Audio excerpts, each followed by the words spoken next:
Apa yang menjadi motif pelaku?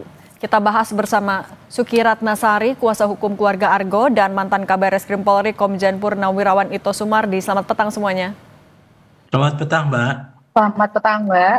Saya mau ke Pak Ito dulu. Pak Ito, selain dari kelalaian, ada fakta baru bahwa ada upaya penggantian plat. Yang digunakan pertama adalah plat palsu dan ada 3 plat palsu lainnya. Fakta ini apakah akan dirangkaikan menjadi pemberat bagi pelaku atau akan dibuat sebagai kasus baru nanti oleh polisi? Saya kira tadi sudah disampaikan oleh Pak Susno juga ya, kasus ini berkaitan ya Mbak ya. Sebelum terjadinya kecelakaan, kemudian pada saat terjadi kecelakaan dan sesudah terjadi kecelakaan, kita harus melihat 3 kejadian yang berkaitan ya. Tentunya saya juga pertama mengucapkan duka cita yang sedalam-dalamnya kepada keluarga almarhum Argo. Jadi sekarang kita harus melihat dulu alasan daripada yang bersangkutan menggunakan plat palsu. Itu saja sudah bisa dikenakan dengan undang-undang lalu lintas ya. Kemudian juga dikenakan juga dengan pasal pemalsuan surat ya, KUHP 263 ya. Kemudian juga setelah dia melakukan tabrak ya, kemudian menabrak lari, yang bersangkutan juga kan kemudian mengganti plat di kantor polisi. Nah, tentunya di sini juga nanti polisi juga harus untuk menelusuri jejak digital ya. Mungkin ada pemberitahuan daripada saudara Cristiano ya kepada yang 3 orang itu ya, yang kepada IV, kemudian juga 2 orang yang, apakah memang ada perintah untuk mengganti plat nomor, ataukah itu inisiatif dari 3 orang itu? Kalau inisiatif 3 orang itu, tentunya kasusnya ini berdiri sendiri. Tetapi kalau itu ada kaitannya dengan atas permintaan daripada saudara tersangka, tentunya kasus ini juga menambah dengan kasus berat ya, jadi subsidiar bukan yunto lagi. Sehingga di sini tentunya dari pihak kepolisian harus mencari benang merahnya ya, hubungan antara tersangka dengan 3 orang yang memang merupakan kerabatnya ya.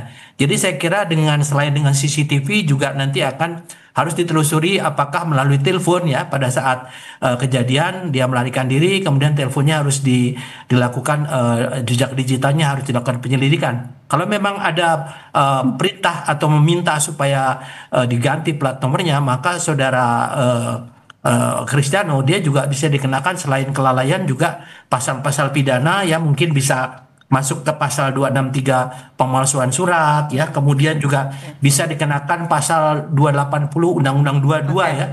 Kemudian pasal 266 dan pasal lain yang penyertaan pembantu palsu 3 orang itu, Mbak. Demikian. Saya mau ke Bu Kiki. Bu Kiki, kami juga Kompas TV mau menitipkan ucapan duka cita juga untuk keluarga almarhum Argo. Bu Kiki, tapi sebenarnya almarhum Argo dengan pelaku apakah saling mengenal di kampus? Oke, baik.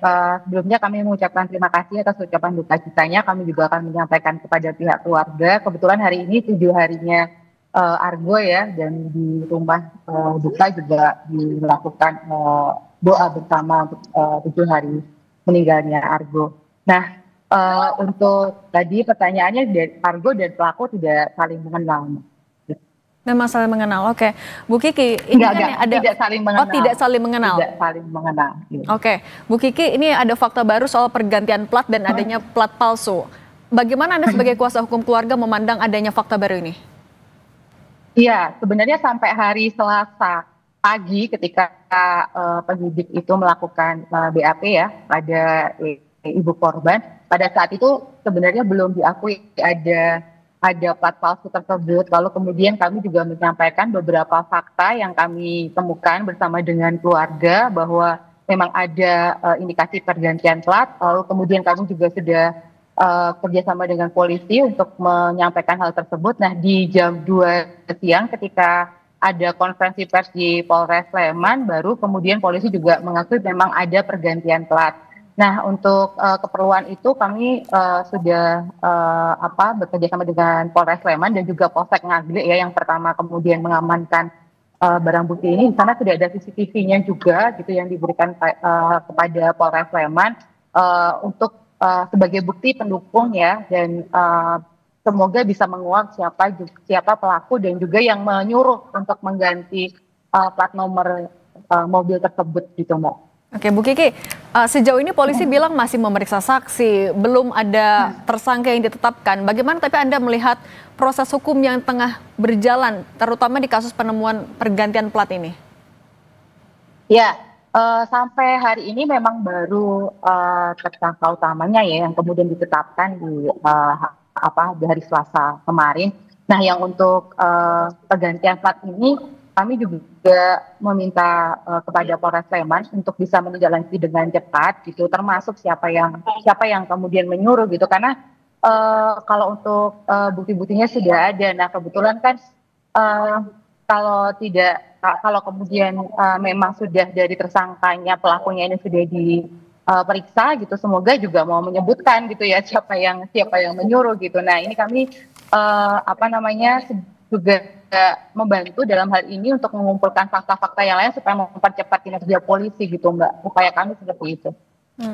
Apa yang diinginkan juga oleh keluarga? Apakah proses hukumnya sejauh ini sudah berlangsung secepat yang diharapkan oleh keluarga?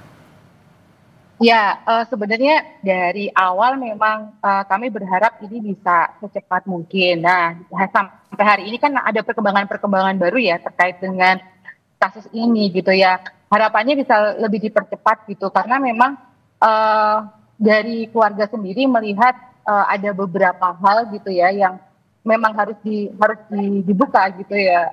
Karena pertama untuk keluarga ini baru diberitahu keesokan harinya gitu. Lalu kemudian tentang pergantian plat ini kita juga harus memberikan bukti-bukti dukungan dulu, baru kemudian polisi mengatakan oh iya ada penggantian plat yang seperti itu. Nah, harapannya supaya tidak terjadi perkembangan kasus yang tidak diharapkan gitu ya. Ya kalau dari kami memang mengharapkan segera mungkin bisa diungkap gitu.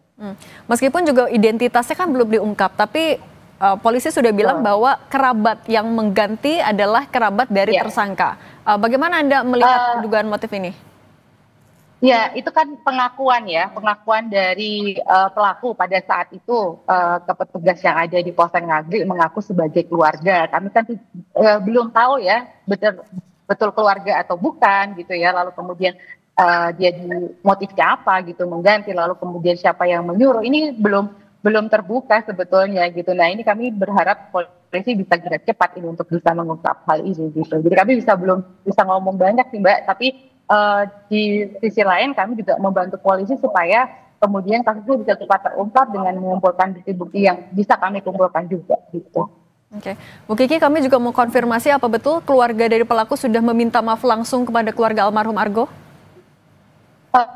Kalau meminta maaf langsung belum. Kebetulan kalau dari pihak keluarga terutama ibu korban ini memang belum siap ya, belum bisa ketemu dengan keluarga pelaku gitu karena kondisi psikis pasca kejadian ini gitu. Jadi kami menghargai juga proses dari ibu korban yang memang belum bisa ketemu dengan keluarga pelaku begitu nih.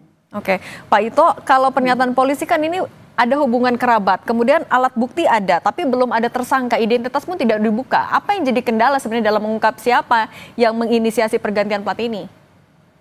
Ya, itu sebenarnya mohon maaf, kita ke Pak Ito dulu. Baik. Ya. Pak Ito silakan. Ya, Mbak, saya pernah jadi 2 kali direktur lalu lintas ya, termasuk di Jawa Tengah. Saya juga pernah mengikuti pendidikan untuk kecelakaan lalu lintas. Jadi untuk kasus ini begini, Mbak ya. Yang pertama adalah kasus ini melibatkan bukan hanya satu pihak. Jadi ada pihak lain. Jadi menurut saya alangkah tidak masuk akalnya kalau misalnya daripada tersangka tidak kenal dengan 3 orang ini mengganti plat. Nah, itu harus didalami.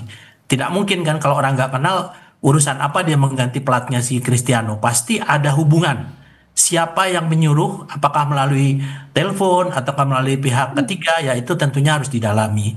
Kemudian yang kedua, tadi disampaikan bahwa dikatakan belum ada tersangka. Tentunya polisi juga untuk bisa menentukan seorang tersangka kan harus memiliki 2 alat bukti yang sah.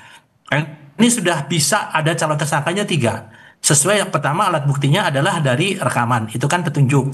Kemudian nanti daripada pengakuan ya, kemudian dari keterangan saksi. Nah, saya kira ini hal-hal ini yang mungkin kita tentunya tidak bisa sekaligus ya, karena kalau untuk kasus Argonya saja almarhum dengan Cristiano itu mudah, Mbak ya. Saya kira kan mereka melibatkan juga dari Dinas Perhubungan, kemudian juga dengan dinas lain ya yang terkait ya. Saya kira polisi pasti akan cepat, dan saya sudah koordinasi dengan teman-teman ya, kemudian dari Korlantas Mabes Polri juga tentunya menjadi perhatian ya Mbak ya. Saya kira kita percayakan saja, dan saya yakin bahwa dalam waktu cepat kasus ini bisa diungkap. Demikian Mbak. Oke, Pak Ito, tapi kan pergantian plat ini juga dilakukan di kantor polisi. Apakah memang aksesnya semudah itu untuk sipil? Ya, memang ia meminta izin tapi balik lagi tanpa sepengetahuan polisi untuk mengganti plat nomor. Apakah memang semudah itu aksesnya ke mobil yang sudah jadi alat bukti?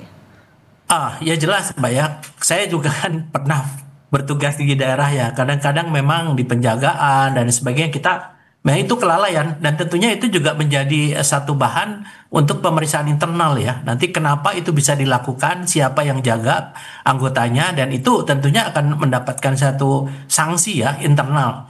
Kenapa kok bisa dilaksanakan di kantor polisi, dan itu saya yakin bahwa teman-teman di Polres pun menjadi satu bahan, dan tentunya ini kan menjadi bahan pemeriksaan internal apakah melalui Propam ya Mbak ya di sana, dan saya yakin tentunya ini yang menjaga saat itu juga akan diminta keterangan mengapa bisa kecolongan lah ya, tanda kutip. Saya kira demikian Mbak. Oke, Bu Kiki, kalau dari pihak keluarga apa langkah terdekat yang akan dilakukan?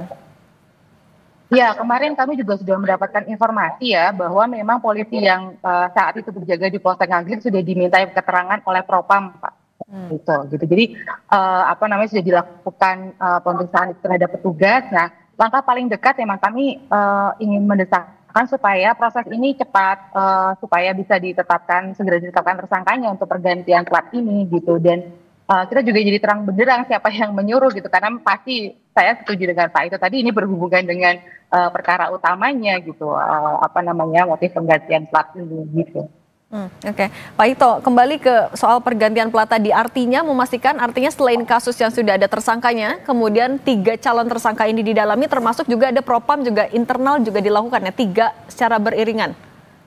Pasti Pak, pasti saya yakin, dan saya juga ada koordinasi, itu pun menjadi bahan ya, masukan, karena kasus ini juga nggak boleh terjadi di kemudian hari ya untuk kasus yang sama, karena di dalam kantor polisi itu kan sangat secure, dan petugas yang jaga itu pun juga bisa dianggap lalai ya untuk bisa kecolongan ya, tanda kutip. Saya kira pimpinan dari Polres Sleman pun akan mengambil langkah-langkah ini, dan saya yakin karena ini dikawal juga oleh teman-teman dari UGM ya, saya kira ini pun juga Kapolres juga akan menyampaikan secara transparan. Demikian Mbak. Oke, Komjen Purnawirawan Ito Sumardi, mantan Kabar Eskrim, dan Bu Kiki, kuasa hukum dari almarhum Argo, terima kasih sudah berbagi di Kompas Petang. Sehat selalu semuanya.